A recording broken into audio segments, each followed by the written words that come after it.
How's it going, everyone, and welcome back to my Black Torch reviews. And today we'll be continuing on with chapter 14, entitled Prisoners number 1, 2, and 3.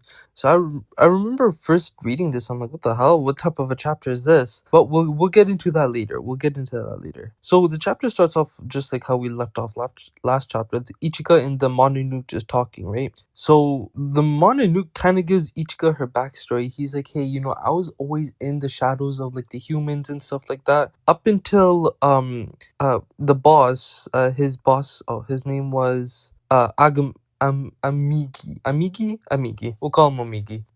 So the Mononoke practically just tells Ichika, like, yeah, you were just different. Like, your gaze, everything just was so different about you. So Ichika uses this opportunity to, use her, like, appeal, basically, to try to get him to answer questions. But he's like, nah, I'm not gonna really do that. I kind of see that you're using this trick. And she gets frustrated, but then she's like, hey, cut to the chase, man. Like, what's the plan here? What is this guy trying to do? What's Amigi's plan, and where is he now? So then we cut away to the next part of the chapter where we get to see what Rango's up to. And Rango's with his other buddy Koga, right? In Koga, we get to see that he saved Rango from the initial blast that Amagi was gonna kill Rango with.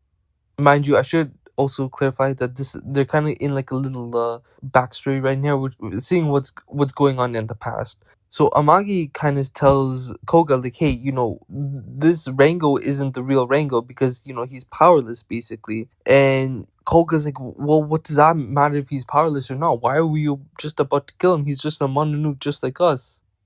Amagi kind of brushes Koga off, and he starts walking off, and he says, he's like, I got other Mononoke from across Japan, so I'm just gonna go and meet them real quick. But, I'll be back. Don't wait, just take care of Rango for me while I'm gone.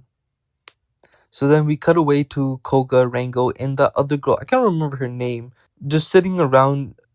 Oh, sorry. Her name is Naruko. So they're all sitting around, and Rango is just kind of reminiscing. He's like, so what the hell was Amagi trying to say? Is just getting revenge against the Bureau of Espionage, is that all he wants? Or is there still something else to this? And so now we cut away to the final part of the chapter, and probably the main bulk of the chapter, where we see Jiro and Grandfather, they're just kind of sitting around this area in a forest. And Grandfather explains to Jiro, he's like, Mononoke and humans are like yin and yang. They're perfectly opposed forces, and that they resist each other, and that leaving them in contact for too long will invite disaster. So he's using this analogy basically to say, hey, you kind of have to strip away your humanity in order to use Rango's abilities. So they had gone to this specific spot in this forest, basically, where a long time ago, the Bureau of Espionage and the Mononoke came to an agreement where they had divided a land just separately for the Mononoke, and it was sealed by a barrier. And so this barrier would just make sure humans don't just go wandering off into the Mononoke territory, and that they'll just be spit out on the other side of the territory. And so the plan is for Fuya. If you don't remember who Fuya was, she was the one who put everybody in those like flower states, and then that's how we got to see everyone's backstories, with Rango's backstory, Ichiga's backstory, and Riji's backstory. So Fuya does go on and say, hey, you gotta go in here, and you just have to see the Mononoke, and you have to get out somehow by yourself. Because once Fuya opens it up for Jiro, he can go in one way, but how he comes back is completely up to him. Whether he punches a hole through the barrier or he uses Rango's power. So then right before Jiro walks into the barrier, Grandfather kind of says, hey, just one last warning. Is this what you want? You can either go back to the Bureau, be put under protective custody, yes. You would lose your freedom, but your life would not be in danger. And Jiro kind of basically says, like, nah, Pops, I'm going into here. I'm going to learn how to use Rango's abilities. So then Jiro just go into this forest, and he's walking around, and you get to see all the Mononoke kind of be like, hey, there's a human? How the hell did a human get in here? Oh my god, this thing looks scary. And we see we don't see the Mononoke, but we hear one of the Mononoke say, someone tell Fubuki. I think that's how you pronounce the name. And they go on and say, hey, why the hell is a human here? Someone kill it, tell it to go away. And Jiro gets choked. He's like, hello, I can hear you guys. I'm just here. I need to hang out here for a while. It would be nice to meet all of you. And then all the Monogoose is like, what the hell? The hell's this thing going on and talking to itself for, bro? That's just creepy as hell.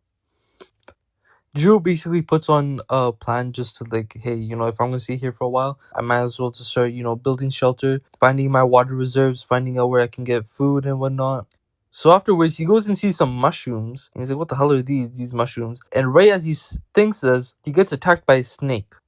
Thankfully, though, he has good reactive skills, and he turns around and he grabs the snake. Snake's like, what? How? How did you just catch? How did a mere human just catch me? And Jiro starts talking to the snake, and he's like, whoa, hold on a minute. You were born with the ability to talk to, like, animals? Really? That's pretty gross.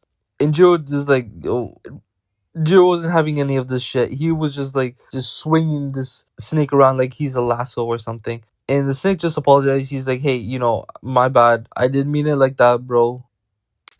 So the snake and Jiro just start talking for a little bit, and sooner or later, Jiro's head starts pounding. He's like, "Yo, what the hell's going on? Like, like my whole body feels flushed and sweaty." Snake kind of goes like, "Yo, you probably just got food poisoning, dude." And Jiro just comically just agrees, like, "Yeah, you're right. You should be right." So Jiro practically says like, "Yo, I'm not gonna hold this up. I have to go up to the creek. I'm gonna have to puke this stuff out." So the snake just says, "Hey, be careful, right?" And so as Jiro goes to the creek, he looks to his right, and my God, this was such a great panel. He sees like this Mononoke come up to him, and it's so well detailed. It's like the dead skull of a deer, I think. Yeah, a deer or like an elk on a human body, just walking towards him. And it says, you were warned that you dare step foot into this forest. That means you're prepared to face the consequences. Correct, human? And Jiro's like, yo, you gotta be kidding me. Out of all times, this? And the Mononoke pulls out this scythe blade.